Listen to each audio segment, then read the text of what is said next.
మీ నరసింహ అందోల్ తాలూకా ఉన్ని సంఘం ఎన్నికలు ప్రారంభమైనవి. ఉన్ని సంఘంలో ఎన్నికలకు సంబంధించి ఎలక్షన్ డిపార్ట్మెంట్ ఆఫీసర్ మేడం గారు ఉన్నారు. ఒకసారి వారికి నాకు తెలుసుకున్నాం. నమస్కారం. నమస్కారం. నా పేరు రాథోడ్ నిర్మలా రాజ్ కుమార్ అండి. నేను ఎలక్షన్ ఆఫీసర్గా అపాయింట్ అయ్యాను ఉన్ని సంఘానికి.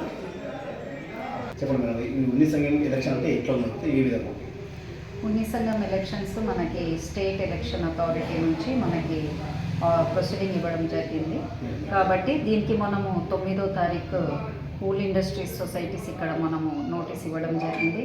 అదేవిధంగా ఈ నోటీసు సొసైటీలోనే కాకుండా ఇక్కడ ఉన్న అన్ని విలేజెస్లో 56 పైగా ఉన్న అన్ని ఊర్లలో కూడా మనం ఈ నోటీసు పంపించడం జరిగింది.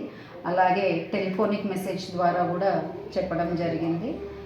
కాబట్టి అందరికీ ఆల్మోస్ట్ ఇన్ఫర్మేషన్ అయితే చేరే విధంగా చూశారు. అలాగే ఈ నోటీస్ విషయం కూడా మనము పేపర్లో కూడా ఇవ్వడం జరిగింది. ఇప్పుడు ఎలక్షన్ సంబంధించి నామినేషన్ ఇస్తుంది కదా, ఆల్రెడీ నామినేషన్ స్టార్ట్ అయింది కదా, అంటే ఈ నామినేషన్లో ఎన్ని వచ్చినాయి? మనము నామినేషన్స్ 13th, 14th, 15th రోజు మనం నామినేషన్స్ 3 days టైం పెట్టాము. అందులో మనకి 15 నామినేషన్స్ వచ్చాయి. అంటే మన ఓటర్లు ఎంత? ఓటర్లు 442 ఓటర్స్ ఎలిజిబుల్ ఓటర్స్. అంటే ఇప్పుడు ఈ 15 మంది నామినేషన్లో ఇప్పుడు మనకు ఎంతమంది డైరెక్టర్లు కావాలి, ఎంతమంది? 9 మంది ఫస్ట్ మనం డైరెక్టర్స్గా ఎన్నుకుంటాము. డైరెక్టర్ 9 మంది ఎన్నుకున్నాక అందులో ప్రెసిడెంట్ కానీ సెక్రటరీ కానీ మిగతా పోస్టులు మనం ఎన్నుకుంటాము. దీంట్లో 2 పోస్టులు మాత్రం మహిళలకి ఇవ్వబడతాయి. ఇప్పుడు మనం 15 మంది నామినేషన్ ఇచ్చింది కదా, ఈ 15 మంది అదే విధంగా ఉంటే మరి ఎట్లుంటుంది ఎలక్షన్? 15 మంది ఈరోజు విత్డ్రాల్ ఉందండి. నిన్న స్క్రూటనింగ్ జరిగింది. స్క్రూటనింగ్లో మాత్రము ఒక మెంబర్ని మనం ఇది చేయడం జరిగింది. ఎందుకంటే వారి డీటెయిల్స్ మనకి ఏడీ హ్యాండ్లూమ్స్ నుంచి ఇచ్చిన దాంట్లో రికార్డ్ అయ్యి లేదు. కాబట్టి మిగతా అందరూ ఎలిజిబులే. 14 మెంబర్స్ నామినేషన్స్ ఎలిజిబుల్ ఉన్నాయి. ఈరోజు విత్డ్రాల్ ఉంది. ఈరోజు టైం 3 o'clock వరకు వారు విత్డ్రా చేసే అవకాశం ఉంది. ఎవరైనా విత్డ్రా చేసుకొని కాంప్రమైజ్ అయితే యునానిమస్ అవుతుంది. లేని పక్షంలో ఎలక్షన్స్ చేయాల్సి ఉంటుంది. ఎలక్షన్ తేదీ ఏమో 21. ఎలక్షన్ ఇక్కడే పెడతాం. సీట్ ఆఫ్ ది సొసైటీ అయినా పెడతాము, ఏదైనా గవర్నమెంట్ ఆఫీస్ అంటే మన గ్రామ పంచాయతీలో కానీ ఎక్కడైనా. అంటే ఇప్పుడు ఎలక్షన్ ఏ టైం నుంచి ఎంతవరకు? ఎలక్షన్ మనం మార్నింగే కండక్ట్ చేస్తాము. సమ్వేర్ అరౌండ్ 8 to 9 ఆ టైం నుంచి 2 వరకు అట్లా కండక్ట్ చేస్తాం. మనకు షెడ్యూల్ ఉంది. ఆ షెడ్యూల్ ప్రకారమే మనం ఎలక్షన్ కండక్ట్ చేస్తాం. అంటే ఎలక్షన్ నిబంధనలు ఏమేమి ఉంది? ఎలక్షన్ నిబంధనలు అంటే గ్రూప్గా ఎవరు కూడా రావద్దు. ఎవరికి ఓటు హక్కు ఉందో మేము ఇక్కడ క్లారిటీగా చూస్తాము. వాళ్ళ మెంబర్షిప్ ఐడి కార్డు కూడా ఉంటుంది.